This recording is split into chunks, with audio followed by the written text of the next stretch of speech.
देश की चीनी और पेट्रोल के दाम बढ़ा करके नितिन गडकरी पतली गली से निकलने का प्लान कर रहे हैं। बता रहे हैं कि 30 साल हो चुके हैं, अब मुझसे उतना काम होता भी नहीं है। अपनी उम्र का तकाजा बता रहे हैं, कह रहे हैं कि अब मैं उतना काम नहीं कर पाता जितना पहले कर पाता था। यानी कि उतना इथेनॉल नहीं मिला पा रहे जितना वो पहले मिला पाते थे, उतने सड़कों में गड्ढे नहीं कर पा रहे जितने वो पहले कर पाते थे, और उतना घटिया काम नहीं कर पा रहे जितना घटिया वो पहले कर पाते थे।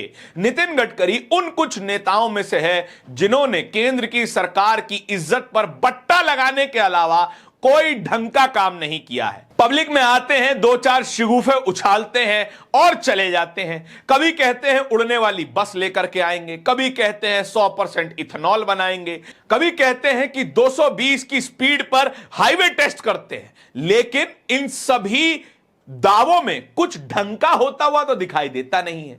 जो इथेनॉल की टेस्टिंग साल 2030 में होनी थी उसे साल 2025 में ही कर लिया। नॉन कंप्लायंट गाड़ियों में इथेनॉल ब्लेंडेड तेल मिला करके गाड़ियों का बंटाधार कर दिया। और देश में चीनी की कमी भी नितिन गडकरी का ही आइडिया थी। शुरुआत यहीं से कर लेते हैं।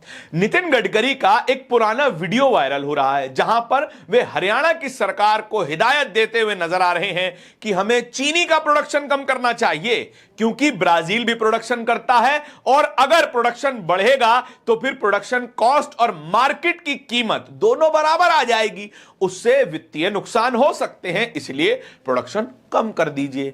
लिहाजा चीनी का गन्ना निकाल करके इथेनॉल बनवा दिया, गाड़ियों में डलवा दिया। एक रिपोर्ट के अनुसार 25 लाख टन चीनी बनाने लायक गन्ने से इथेनॉल बना दिया गया है।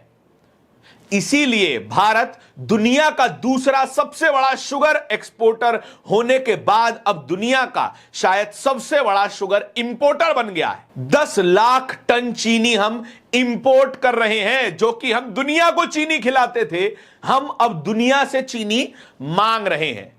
लिहाजा डोमेस्टिक मार्केट में चीनी के दाम स्काई रॉकेट हो चुके हैं। बात पेट्रोल की भी करते हैं। इथेनॉल ब्लेंडिंग का आइडिया नितिन गडकरी का ही था। ब्राजील ने जो इथेनॉल ब्लेंडिंग करीबन 20 से 25 साल में जाकर के परफेक्ट की, वो इथेनॉल ब्लेंडिंग नितिन गडकरी ने 1 साल में कर डाली। लिहाजा गाड़ियों के पुर्जे खराब होने लगे, गाड़ियों की माइलेज गिरने लगी, और तो और इंश्योरेंस कंपनियों ने भी हाथ खड़े कर दिए। अगर इथेनॉल ब्लेंडेड पेट्रोल से गाड़ी खराब हुई तो कोई क्लेम नहीं मिलेगा।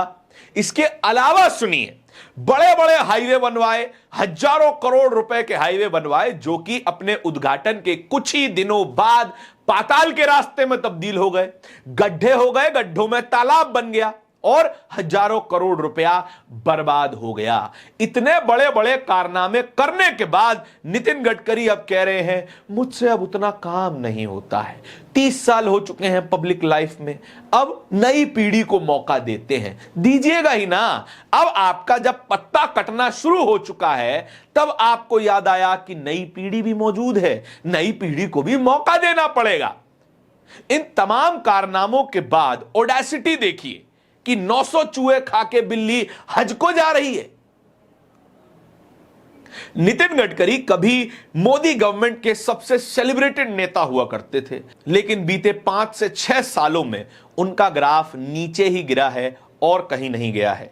इस पर भी नितिन गडकरी कह रहे हैं कि बीजेपी आईटी सेल से जुड़े हुए लोग मुझे बदनाम कर रहे हैं। खबर छपी है कि नितिन गडकरी ने संभवतः केंद्र को लेटर लिखा है, यह बात बताते हुए।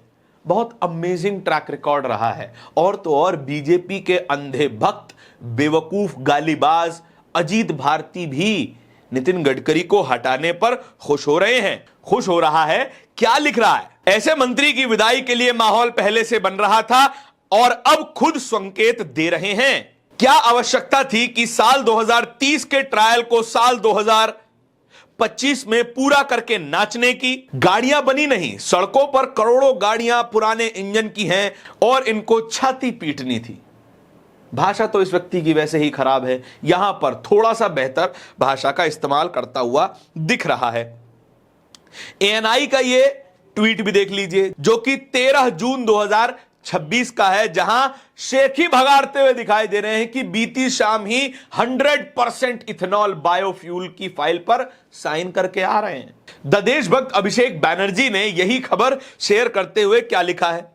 Nitin sir, before you step down please help shut down this E20 fraud and give people back there regular fuel. You will go with a bang and all of Bharat will thank you.